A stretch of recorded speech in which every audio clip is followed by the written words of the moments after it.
marami pa ring tanong kung papaano mag-setup nung ating CopyTrade. Meron tayong dalawang method kung papaano mag-setup. Dati phone lang siya available, ngayon pwede na rin sa inyong PC or sa inyong laptop. Gagawin nyo lang, pumunta kayo sa aking website, forextradermads.com, and sundan ninyo yung step-by-step guide. So kung isa-setup niyo sa phone ninyo, open muna ninyo yung inyong browser, yung Chrome o kung ano man ang browser na gamit ninyo, no? And then you type forextradermads.com. Press go. Yan. So this is my website. Makikita nyo yung mga links din sa aking mga verified accounts, pati yung aking Telegram channel. So pwede nyo ring i-check din yun yan, no? Kasi isang issue natin yan dito sa isang issue natin ito talaga yung mga impersonators. But to make sure na ako nga yung kausap ninyo, nandyan yung aking mga links, mga verified accounts, just to double check. So there are some information about me dito sa ating website. So pwedeng i-browse nyo rin muna yan bago nyo i-set up yung inyong CopyTrade. So if you want to set up the CopyTrade na, just click the Start CopyTrading button. And then ito yung ating step-by-step guide. So step number 1 is account creation and app setup. So pag sign up, so makita nyo dito sa step number 1, register using your mobile number. Click nyo yung here, or using your email here. So pwede kayong mag-register using your mobile number or using your email. So i-click nyo lang yan and sundan ninyo yung magiging procedure. So ito kapag ka mobile number, so kailangan nyong i-verify through OTP yung number ninyo. And kung email naman, click niyo yan. Yan. So ilalabas yung another page ng Vantage for the email. And may email verification din siya. Okay. Now, yung number 2, yun nga, yung OTP verification. Number 3, yung sa password. Set nyo yung password nyo doon. And then number 4, download the app. So, kung meron ditong link, download the app here. Yan, meron akong link dyan. Ipindutin nyo lang yan. And if you're using a PC, you can skip this part. Pero I still highly recommend na kahit sa PC ninyo sineset up, later, i-install nyo pa rin yung app para kahit na on the go kayo, wala kayo sa harap ng computer ninyo, mamamonitor pa rin yung progress ng inyong CopyTrade. And then, so mag-login lang kayo sa app or mag-login kayo dun sa dashboard niyo if you're setting up in the PC. And then, enter your credentials, complete your profile. So, kasi yung pag first time login ninyo, papa-input kayo ng inyong personal details as part of the verification. And then, pag natapos ninyo yun, pwede na kayong mag-open ng inyong CopyTrading account. So, meron dong tatanong kayo kung anong klaseng account type ang gagamitin ninyo. Just select popular CopyTrading and then standard sa account type, and then sa currencies, select US dollars and click submit. Now for the account verification, ito yung ating pwede nyo ring i-search sa App Store yung app na gagamitin natin, so search nyo lang yung Vantage all-in-one trading app. Yan, so ito siya.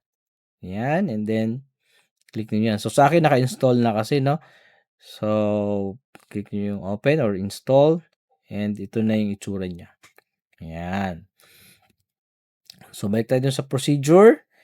Account verification. Verify your identity and address. So, may dalawang verification stage. Number 1, yung sa identity verification, kailangan nyo mag-submit ng proof of valid ID. And dun sa isa pang, sa proof of address verification, yung mga sisend kayo na mga proof of address. So, dito sa app, makikita nyo itong verified na nakalagay sa taas. I-click ninyo yan. Makikita nyo yung kailangan yung i-kompleto na verification. So, level 1, yung nga yung sa account opening. Level 2, yung ID.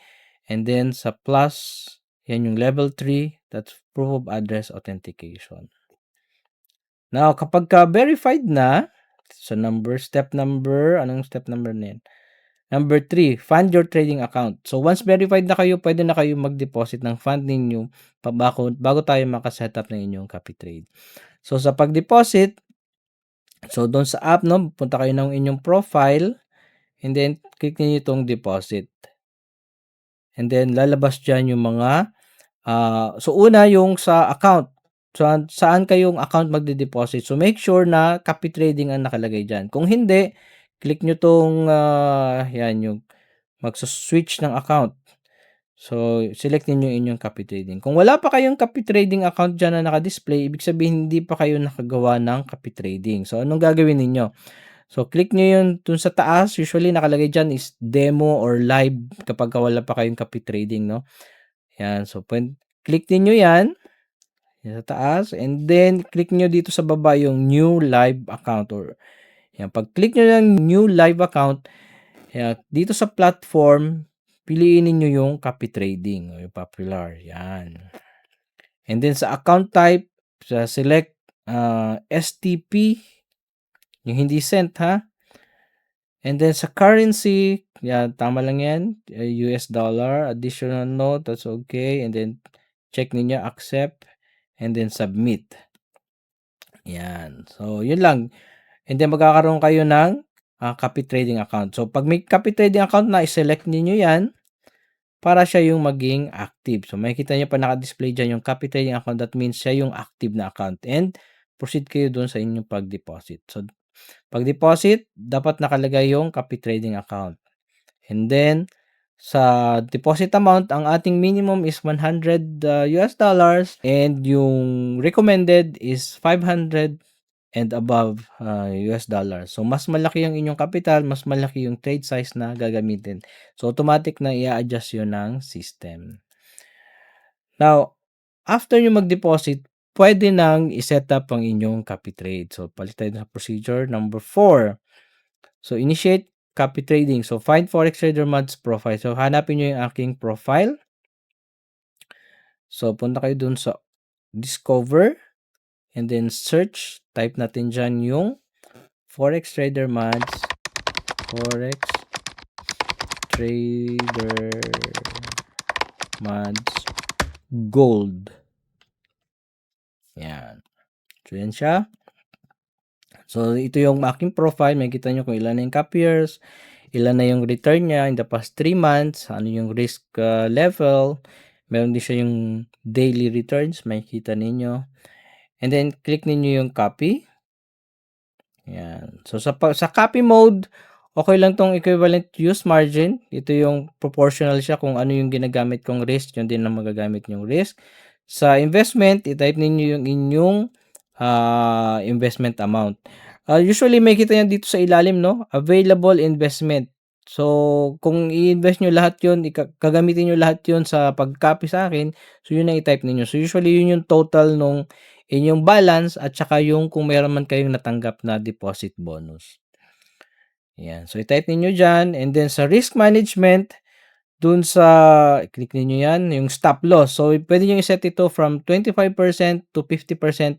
Depende sa inyo kung ilang percent ng inyong capital ang kaya nyo i-risk, no? So, yung iba naman sabi nila, o sige, copy na natin lahat yan. Pwede nyo ilagay yan ng 100%. So, halimbawa, nilagay nyo ng 50%. So, stop loss, ang ibig sabihin niya, kapag nagkaroon tayo ng losses na umabot sa ganyang level, halimbawa, 50% nilagay ninyo, automatically mag-stop yung copy ninyo to protect your capital. No? Kasi sinabi ninyo, kalahati lang ng inyong capital lang kaya nyo i-risk. And then after nun, ayaw mo na. So, yun ang, ganun ka-importante yung stop loss. So, para maprotektahan ng inyong capital. Kasi common na question, masusunog daw ba yung kanilang account? So, lagi ko naman sinasabi na meron tayong stop loss. So, stop loss, that is to prevent yung sunog. Sunog kasi usually, no, parang wala na, wipe out na, liquidated na yung inyong account. So, to avoid ma-liquidate ang inyong account, mag-set tayo ng stop loss. So, but internally naman, dun sa aking trading system, meron tayong stop loss. So, unang-una, meron tayong stop loss per trade. No? Ang ating risk per trade lang is less than 1%. So, kahit na mag-incur tayo ng sunod-sunod na losses, no? Halimbawa, 20 na sunod-sunod na losses. Kung gumagamit lang ako ng 0.5% per trade, so 10% lang yung mawala sa atin. But if we win, we usually win 1% up to 2%. Yan.